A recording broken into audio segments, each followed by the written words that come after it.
Alam mo ba kung bakit mahirap ang reception sa sundalo? Kasi dito ka unang binabasag, yung dating buhay civilian mo, winawasak para maitayo ang bago mong pagkatao. Sa unang araw pa lang, sisigawan ka, paiikutin, paiiyakin. Pisikal, mental at emosyonal.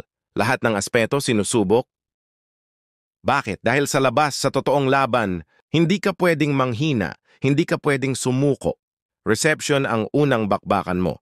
Hindi laban sa kaaway, kundi laban sa sarili mong takot, pagod at duda. Dito makikita kung sino ang tatayo at sino ang bibigay. Mahirap? Oo. Pero tandaan mo ang bawat patak ng pawis, bawat sigaw ng instructor, at bawat hirap na dinadala mo, yan ang hulma ng isang tunay na mandirigma. Sa sundalo, walang madaling daan. Pero ang reception, yan ang unang hakbang papunta sa dangal ng uniforme at sa karapatang masabing, isa kang kawal ng bayan.